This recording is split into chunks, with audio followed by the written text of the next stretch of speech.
il y a 50 ans, une poignée de juifs et de chrétiens ont décidé de renouer les fils du dialogue. Pour cela, ils ont créé une association au menu des conférences, des débats sur des sujets théologiques, mais aussi sur des sujets d'actualité. Reportage. Depuis que le drame de la Shoah a créé une immense faille entre juifs et chrétiens, de petits groupes locaux motivés ont tenté de renouer patiemment les fils d'un dialogue entre ces croyants au même Dieu d'Abraham. Pour pouvoir reconstruire sur les ruines de ce que l'incompréhension entre les hommes ont apporté, eh bien, il fallait être visionnaire pour que plus jamais ça passait également par le respect de l'autre, la compréhension de ce que représentait l'autre. Et je crois qu'on a fait un grand pas depuis ce moment-là et que le souvenir de ces fondateurs eh bien, méritait aujourd'hui d'être mis en valeur. Aussi, en mai 2010, a-t-on pu célébrer à Mulhouse 50 années d'amitié entre chrétiens et israélites. L'amitié judéo-chrétienne de Mulhouse est née d'une initiative juive par Monsieur Roger et Madame Hélène Spira au lendemain de la Seconde Guerre mondiale.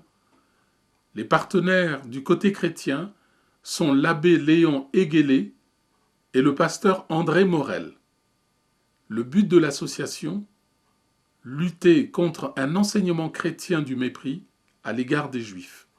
Quand l'Évangile parle des Juifs, eh bien, il parlait des Juifs à une époque et dans une situation qui n'est plus la nôtre. Et donc, tenir compte de tout cela, replacer les choses dans leur contexte. Oui. Je suis à la frontière entre le milieu chrétien et le milieu juif, et donc je voudrais absolument comprendre les origines du christianisme et œuvrer au rapprochement entre les juifs et les chrétiens. Nous avons appris aussi justement à lire aussi le Nouveau Testament, les lettres de Paul, notamment dans ce contexte, je dirais, difficile, aussi conflictuel de l'époque. Depuis les premières rencontres informelles dans le salon des fondateurs, un rigoureux travail intellectuel et spirituel les a conduits à solliciter de grands conférenciers pour mieux connaître la religion de l'autre. C'est ainsi qu'il fut fait appel au professeur Armand Abécassis. Le christianisme, c'est la fleur du judaïsme. Ça veut dire quoi? Que le peuple juif est au musée, c'est fini, il a terminé son travail. Ce qui a été pensé jusqu'au lendemain de la Shoah, pratiquement. C'est pas la Shoah que l'Église a commencé à remettre ses poncifs complètement absurdes en question. Heureusement, c'est pourquoi nous continuons à travailler ensemble, c'est sûr. Mais non, le judaïsme, personne ne peut l'accomplir. Le judaïsme s'accomplit par lui-même, il faut le laisser tranquille et aller à Dieu par sa propre voie. Et le christianisme va à Dieu, au même Dieu de la Bible, par sa propre voie.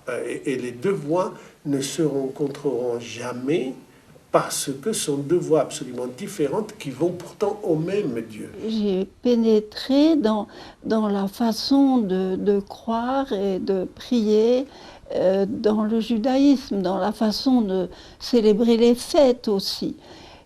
Et je pense que ça m'a beaucoup ouvert les horizons, et je dois dire que ce n'est pas seulement vis-à-vis des Juifs que je me suis ouverte, mais aussi vis-à-vis des catholiques que je ne fréquentais pas tellement auparavant.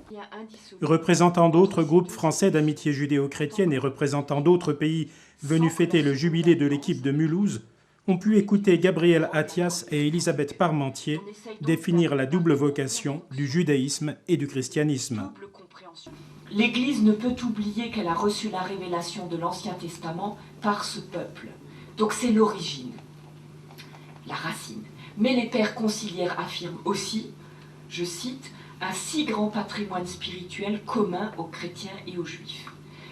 L'amitié judéo-chrétienne de France a profité de ce rassemblement en Alsace pour tenir son assemblée générale nationale. Les témoignages d'hier, je crois, ont été reçus par tous avec intérêt et émotion, parce que je crois que c'est une manière aussi pour toutes les personnes engagées aujourd'hui de se ressourcer dans ce qui a été fait en fait depuis les commencements de l'amitié judéo-chrétienne, et de bien vérifier que nous sommes toujours, je crois, dans le même esprit. même si ce n'est que pour continuer, pour montrer l'exemple, que c'est uniquement par le dialogue, c'est uniquement par la compréhension de l'autre qu'on arrivera à faire fuir tout ce qui peut être dangereux pour l'humanité.